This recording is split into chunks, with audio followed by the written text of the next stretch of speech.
Assalamualaikum warahmatullahi wabarakatuh. Nama saya Ahmad Holilullah, kelas ekonomi semester 2, NIM 1902010.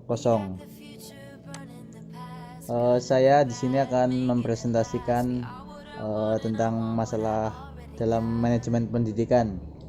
Yang pertama, filosofi tujuan pendidikan masih semu. Filosofi pendidikan yang ada pada tujuan pendidikan nasional dalam Undang-Undang Sisdiknas terkonsentrasi pada aktivitas guru, dosen atau pendidik.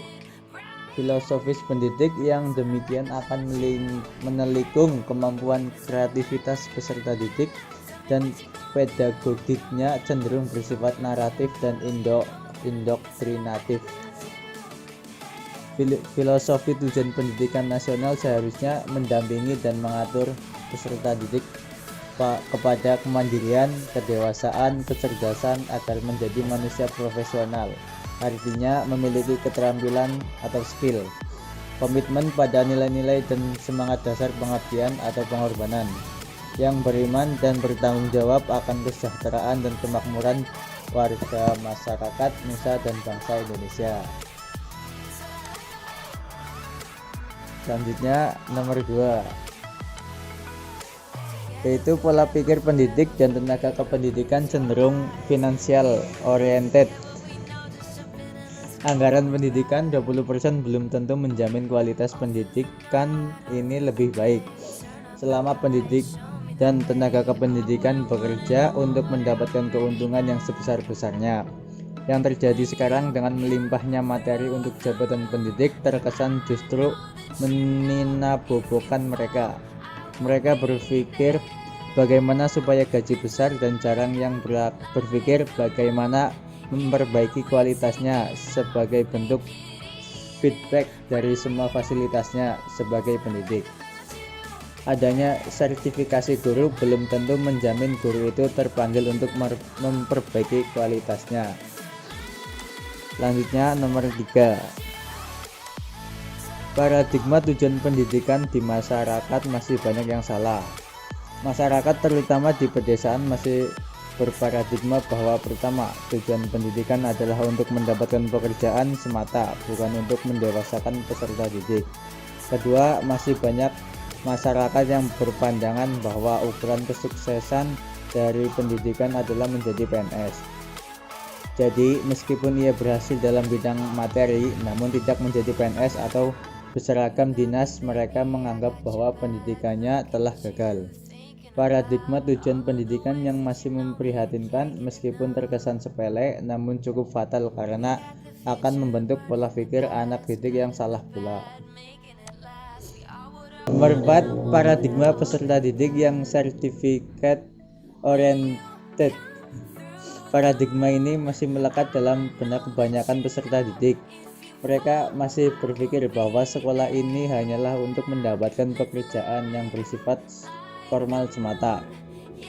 Masalah lebih serius lagi ketika mereka beranggapan bahwa pekerjaan itu bisa mudah dengan selembar ijazah. Implikasinya adalah mereka menganggap bahwa ijazah kelulusan adalah segala-galanya.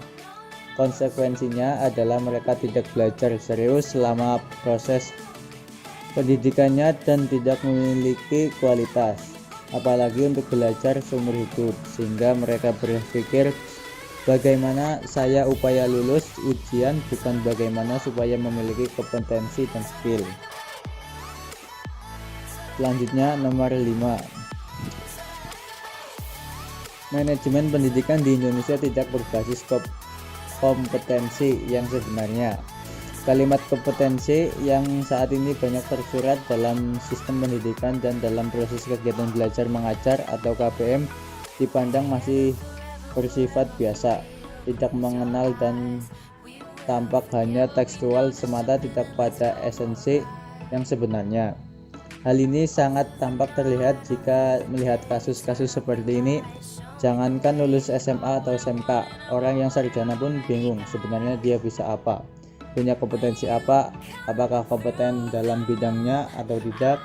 Ditambah lagi ketika mereka melanjutkan ke perguruan tinggi tanpa mempertimbangkan potensi diri dan kompetensi yang sudah ia miliki. Satu refleksi kegagalan pendidikan yang sangat fatal, di mana pendidikan sebenarnya tidak berbasis kompetensi yang sebenarnya. Selanjutnya nomor 6, implementasi manajemen pendidikan dalam simbolisme verbal dan tekstual. Ini berkaitan dengan masalah kultur di mana pendidik dan tenaga kependidikan menganggap bahwa ia hanyalah melakukan tugas secara formal dan rutinitas, dan berkaitan pula dengan masalah SDM-nya yang kurang berkualitas. Jangankan dalam melaksanakan inovasi pendidikan, dalam mengimplementasikan manajemen yang ada pun mereka masih berprinsip asal melaksanakan, sehingga ia mengimplementasikannya itu hanyalah sebatas simbolisme verbal dan tekstual semata. Yang penting melaksanakan tuntutan aturan yang ada, namun bekerja seperti biasa saja seadanya. Selanjutnya nomor 7, pendidikan tidak berbasis cita-cita peserta didik. Masalah yang paling fatal dalam pendidikan kita adalah sampai saat ini pendidikan kita sama sekali tidak dengan sesungguhnya ingin mencerdaskan dan ingin mendidik supaya generasi muda mendapatkan masa depan yang jelas. Manajemen pendidikan kita belum memperhatikan dan belum menganggap penting untuk mengembangkan anak sesuai dengan potensinya. Harus diakui bahwa peserta didik tidak mayoritas sama sekali tidak memiliki cita-cita untuk menjadi apa kelak. Meskipun ada yang punya, mungkin itu bersifat semu dan hanya pengakuan verbal semata. Yang terjadi adalah mereka belajar secara mengambang dan tidak memiliki arah yang jelas. Yang penting berangkat sekolah. Satu hal lagi yang lebih penting adalah manajemen pendidikan kita tidak mengarahkan anak untuk mewujudkan cita-citanya, namun bagaimana anak supaya bisa menghafal semua materi pelajaran tanpa terkecuali. Nomor 8, sistem kurikulum yang gemuk dan tidak berbasis potensi. Masalah yang tidak kalah pelik dalam sistem pendidikan kita adalah kurikulum bersifat gemuk dan tidak berbasis potensi peserta didik. Manajemen kita memaksakan anak untuk menguasai seluruh materi yang dikurikulumkan, tidak pernah mempertimbangkan apakah materi tersebut sesuai dengan potensinya atau tidak, sehingga yang terjadi adalah peserta didik hanya dijadikan objek penderita yang seperti robot. Konsekuensinya adalah peserta didik berkembang bukan berdasarkan potensinya, namun seolah-olah karena keterpaksaan.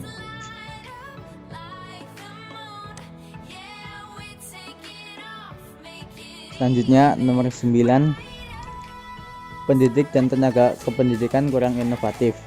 Ketika pendidik dan tenaga kependidikan masih berpola pikir bahwa tugasnya adalah mengajar, bekerja hanya melaksanakan tugas dan rutinitas semata, maka akan sulit lingkungan pendidikan itu berubah menjadi lebih baik.